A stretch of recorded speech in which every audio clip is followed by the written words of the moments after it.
slapped me in the ass. That gives me inspiration for a move.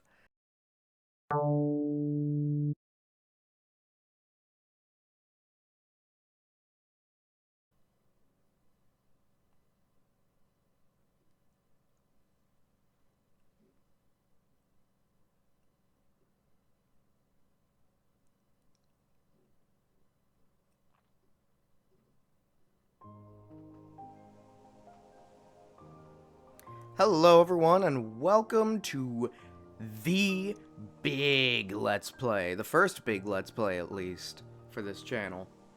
We're gonna be doing Kingdom Hearts. This is a game that means a whole lot to me. It is one of my favorite games of all time. Favorite game in the Kingdom Hearts franchise. It is stellar. I adore it.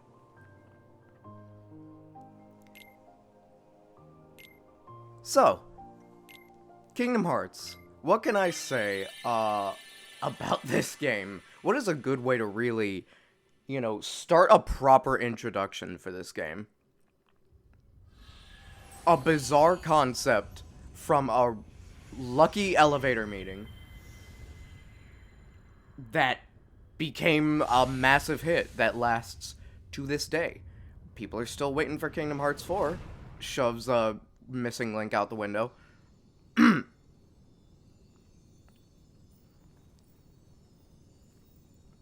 But yeah, I'm real eager to be able to play this game.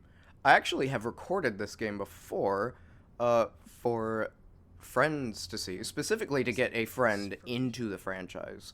But this is now going to have commentary and whatnot. This is going to be, a full-on Let's Play. So that I can say stupid stuff while I mess up in games. Also, this opening, I'm gonna have to either talk through the whole thing, like, lessen the audio, do something, because this song is copywritten as fuck. This is a song that I'm probably just gonna have to mute this whole intro, because this intro, yeah. This intro is super copywritten. And there's a lot of songs in Kingdom Hearts that is pretty copywritten because of just sort of how it is. There's a lot of songs that are based on Disney songs because, Disney's very litigious and will sue the fuck out of you for whatever reason. So you're not gonna really, get away with a whole lot. But the openings, and to an extent the endings, since they're also the openings, just different versions most of the time. These songs are even more copywritten, and they will, get you for this so fast. It doesn't matter. They will snag you. And I'm gonna, it's not like I'm getting money off of this, so I'm not really, worried if these parts kind of get snagged by copyright, because it's not like it's going to get rid of any revenue or anything, but there is the chance that the copyright's gonna be like, hey, you can't actually have this on your channel, fuckhead. Die. And I'm like, well, I guess I will die. So yeah, probably just gonna mute this, because at least for the other Disney stuff, it's gonna be quieter, because I'm gonna be talking over it. But these songs will be lessened. The songs will not be in the forefront. But I talked over that whole intro without really describing it, because I have no idea how to describe it. It is a wacky, crazy intro, and I love it. It's so weird. And it's attached to probably my favorite intro theme of the games. Simple and clean. And it is a fantastic song. Creator of the song actually somewhat recently came out as non-binary, which is poggers. Love that shit. But they do the openings / endings for basically all of the Kingdom Hearts games. Utada Hikaru, I believe their name is. So yeah, just real great stuff. Well, the whole soundtrack of the Kingdom Hearts franchise is very good in general, and you're gonna hear me heap praises upon praises on these games because they're very good. So here we gotta make a choice. Here we've got to make a choice about which of these weapons we want to take with us. And the choice is, do you want more strength? Do you want more magic? Do you want the camera to properly work? That's weird. Do you want more defense? If you're playing on something like a harder difficulty, the thing you're going to be taking is either the shield or the staff for defense or magic. But if you're doing this for like a first time playthrough on like a normal difficulty, any of the three are very valid. I don't want this to last too long. I also forgot to set my timer because guess who's just that fucking bad at it? I'll choose the sword. I'll choose the sword. I think it's just the normal standard type.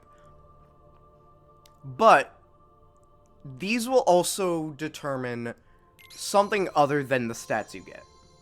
These will determine the abilities you will get as you level up.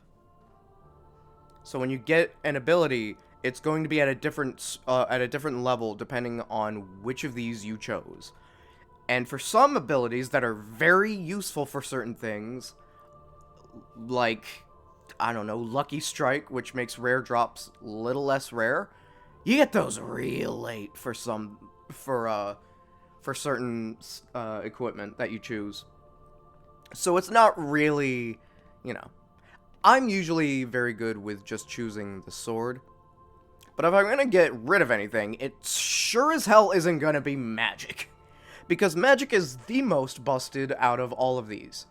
Magic gives you a whole point in magic, which you'd be surprised by how useful that can be. Having less defense or less attack is a whole lot less of a problem than having one less magic bar. If you get rid of the staff, you will have one less magic point. And you do not want that for late in the game. Especially if you're doing critical. I've never seen anyone do critical mode and not pick the staff, because the staff is just the best choice for that. And which, by the way, I'm not doing any proud or critical mode runs of these games, because fuck that. I might do Kingdom Hearts 2 critical, not the first run. That's not a good showing of the standard type of playthrough for the game, and what I'm going to be doing with these is that I'm going to be doing a standard playthrough. Nothing too out of the ordinary. But I might do, later down the road, a critical mode run of Kingdom Hearts 2, because that is actually very unique and very fun. Kingdom Hearts 2 critical is super fun. So these little adorable creatures are heartless. They are painful, but they're also so cute. It just makes you want to hug them. They're also very wiggly and squirmy, almost like bugs. But they're better than bugs. They are adorable. Bugs usually aren't.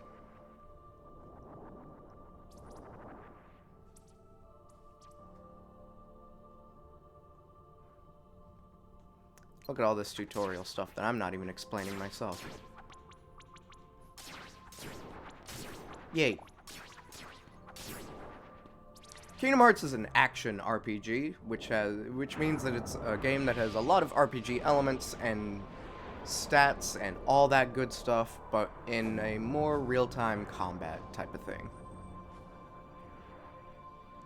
A previous Square Enix game that is kind of similar to this is a game called Brave Fencer Musashi on the PS1. It also has a lot of types of stats like this and whatnot, but it is also a game where there's a lot of platforming and beating up enemies in non-standard combat. You basically just attack because they're on the field. One day I think I might play Brave Fencer Musashi because it's kind of neat, but that's not currently on the docket. I'm doing a lot of Sony stuff. Come to think of it. And also the thing with Kingdom Hearts is that there's also going to be probably a few games running concurrently with it. Some short games, maybe some medium games. Can I push? There we go. You can also smash them. There's going to be a few games that I play alongside this because Kingdom Hearts is a long game. And certain games can get even longer. Kingdom Hearts 2 and Kingdom Hearts 3, I would say, are probably two of the longest games in the franchise. But 2 is, like, unreasonably long, and 3 is very reasonably long.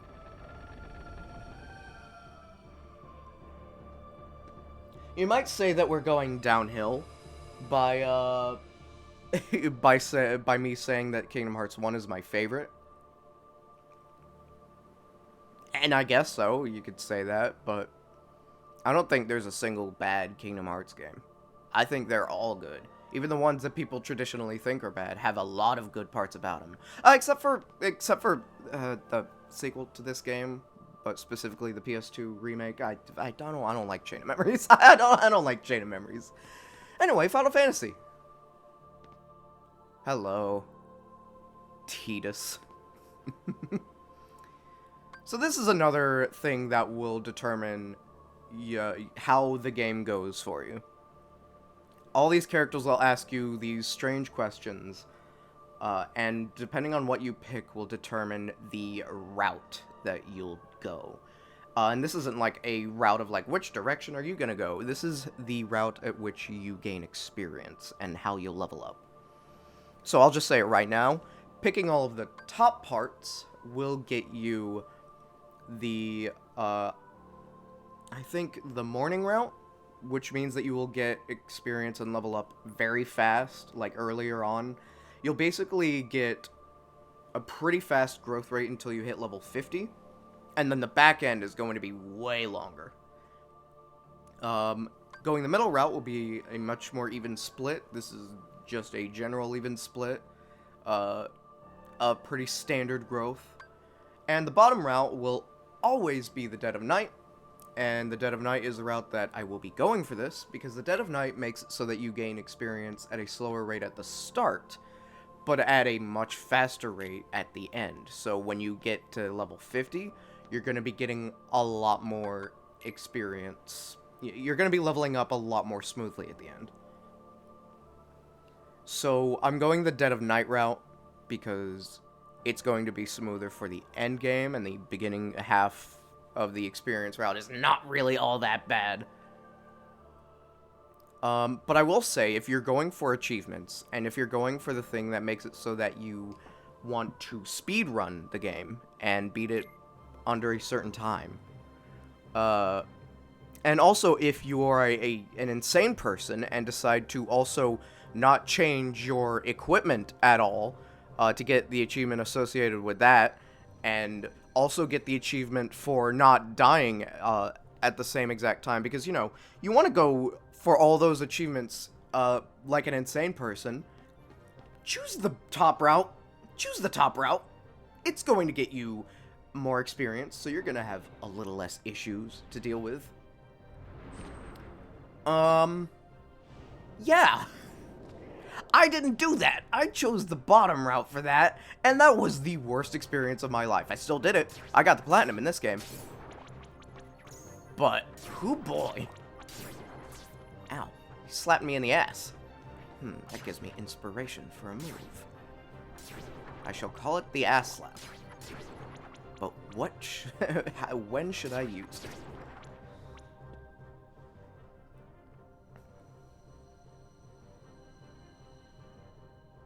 But I like the amount of options the game gives you.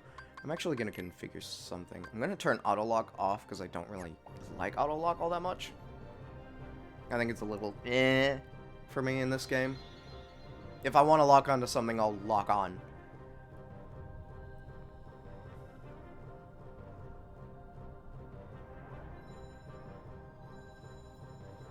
This is being recorded on the PlayStation 5, as you can see probably in that bottom corner. Don't mind those save files. Don't mind those save files at all. They're perfectly fine. There's nothing wrong with them at all. So yeah. This is recorded on PS5, and that means this is going to have a smaller time limit than most of the videos, much like the Sly Cooper videos. These are going to be around 25 minutes. But unlike when I had to play through this game with no commentary to show my friend, I can pause in the middle of cutscenes and just end the part, and then continue the cutscenes in the next part. It's going to be so fun.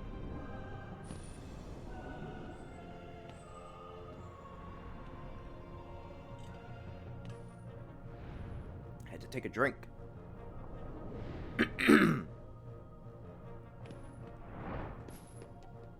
Oh man, you got a big hole in you.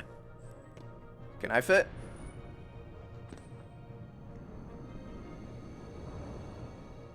This thing terrified me back when I first played this game. I was a little tiny child. You need to understand. So, this stuff was scary. Oh. There, oh. There we go. Made it. But yeah, he terrified the hell out of me. Damn it.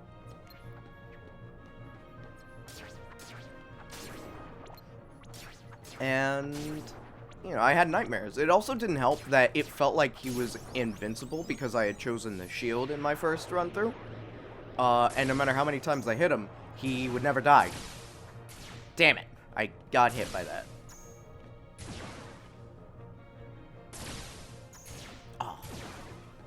Yeah, he would never die, and I thought, oh, it's because I picked the shield, because of course, they would give you something that you would never be able to beat the game with.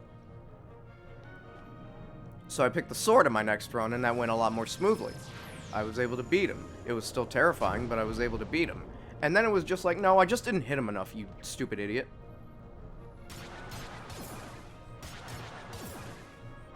What you'll also see me doing right here is going for these tech points. Tech points are experience points that you gain from doing somewhat abnormal stuff. As you can see, Darkseid here, which is the name of this enemy, has two of these. Two of these tech point opportunities. The first one, as you saw me do a lot, was hitting him with a 3-hit combo on the head. If you do a finisher on his head, you will get tech points for that. And, because you're doing something a little out of the ordinary, you're doing something pretty cool. The other thing, as you saw, that I was kind of doing poorly, was the parrying the projectiles that he was shooting at me. You get you get tech points for hitting the projectiles, and more tech points for those hitting his head. I'm going to be going for a decent amount of tech points where I can for certain things, because free experience is free experience. Otherwise, the only experience you get is when you kill an enemy.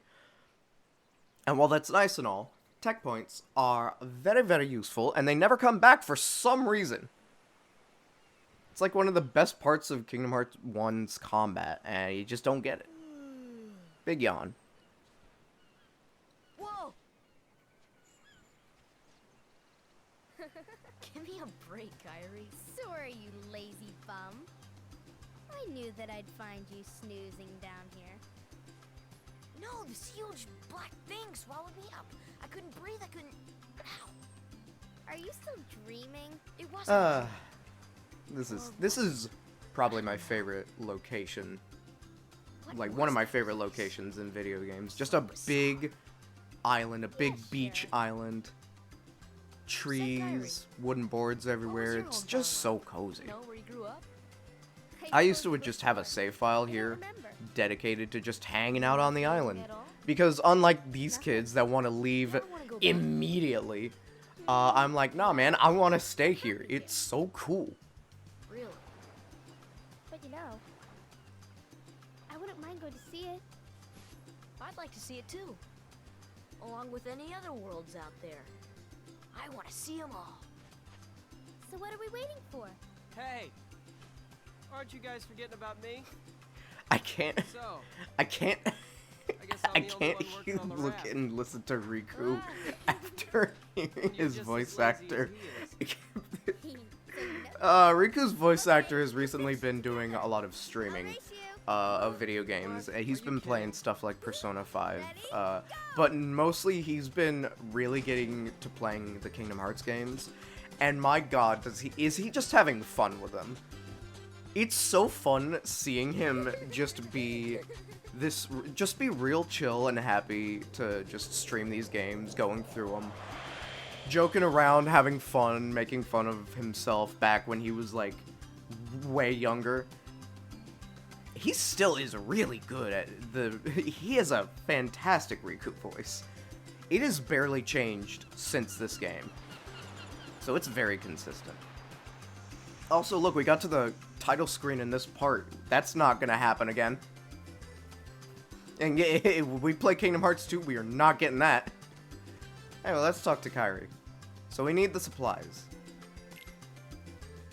2 logs, 1 cloth, 1 rope. I'm not gonna ask for help because I want to get the items. Alright, hold on. Customize, that's not it. Config, camera, manual. There we go. Log. Actually, can I?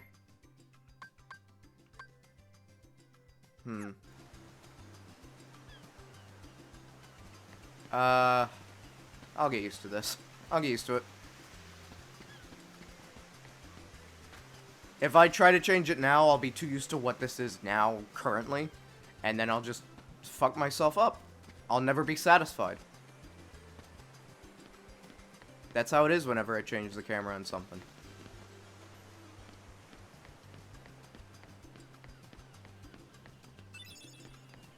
So we got a log, we got a cloth, and the rope is all the way up here.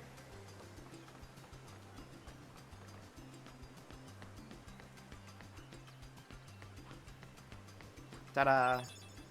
And I know where the last log is. It's all the way over there. But, you know, I think, you know, I will get the log. I'll get the log and I won't start the thing that I'm thinking of doing until the next part. So I'll just snag this log and ignore everyone else. Ta-da! And then I'm going to go into a room that you barely really ever go in past your first run of the game. Little seaside shack has got a save point. Another cozy little room. I love it. And I think this is where we're going to end today's part out. Or end today's part at. It is so great to be able to play this game. God, I just can't wait to show off more of it.